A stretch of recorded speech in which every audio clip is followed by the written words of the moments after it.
আমার ছেলেটা খুব খারাপ, শুধু শাশুড়ির কথা শুনে। আর আমার মেয়ের জামাইটা খুব ভালো, কারণ সে শুধু আমার কথা শুনে।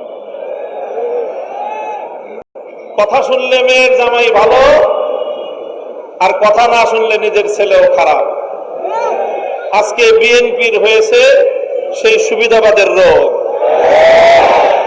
অন্তর্বর্তীকালীন সরকার প্রবর্তিত অধ্যাদেশগুলোর মধ্যে যেগুলো ক্ষমতাকে বৃদ্ধি করে সরকারের এবং সরকারের আরো নিয়ন্ত্রণ প্রতিষ্ঠা করতে সহায়তা করে, সেই সকল অধ্যাদেশগুলো বিএনপির খুব পছন্দ।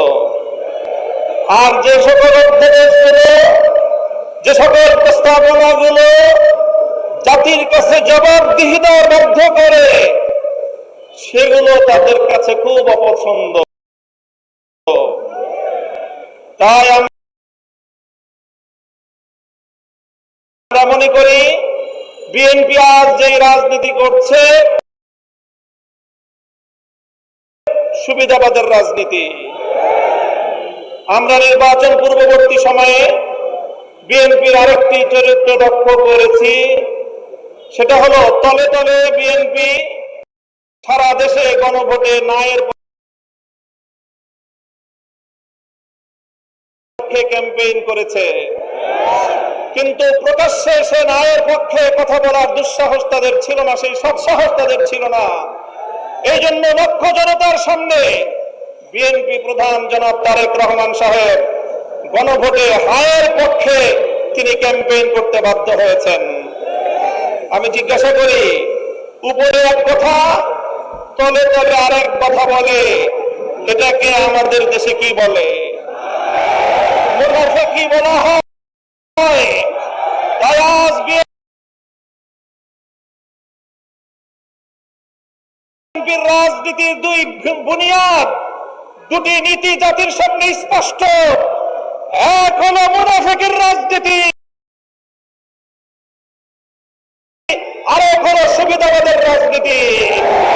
মনে রাখবেন, জুলাই বিপ্লবের রক্তের উপর প্রতিষ্ঠিত নতুন বাংলাদেশে সুবিধাবাদের রাজনীতি, মুনাফিকের রাজনীতি বাংলার মানুষ সহ্য করবে না।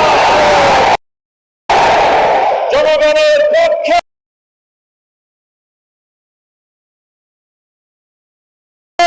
দেশের পক্ষে আপনারা যদি অবস্থান গ্রহণ করতে ব্যর্থ হন,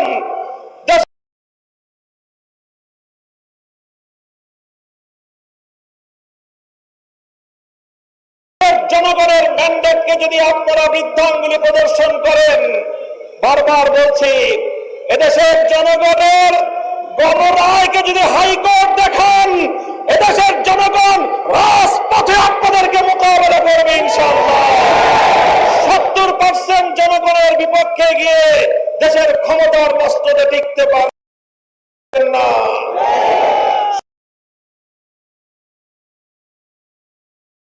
শহীদ জিয়াউর রহমান, বেগম খালেদা জিয়ার সন্তান, কান খাড়া করে শুনে রাখেন, জনতার বিরুদ্ধে গিয়ে কেম হাসান আজিজ মার্কা নির্বাচন করার চেষ্টা করলে পরিণাম শুধু আপনারাই পড়বেন তা নয়, আপনাদের অপকর্মের কারণে দেশপ্রেমিক রাজনৈতিক সংগঠনগুলোর নেতা কর্মীরা 28 আগস্ট কিভাবে রক্ত দিয়েছে ঢাকার রাজপথে বাংলার মানুষ সে কথা ভুলে যায় নাই। আপনাদের ভুলের খেসারত দিতে হয়েছে আমাদেরকে। 25 বছর পর্যন্ত গুম খুন আর হত্যার রাজনীতির শিকার হতে হয়েছে। তাই আমরা চাই ভালো ভালো দেশ পরিচালনা করেন, জনগণের রায়ের প্রতি শ্রদ্ধা প্রদর্শন করেন, অন্যথায় রাজপথে সংসদে আমরা আপনাদেরকে মোকাবেলা করবো ইনশাআল্লাহ। বিসমিল্লাহ ওয়া ফাতহুন করিম।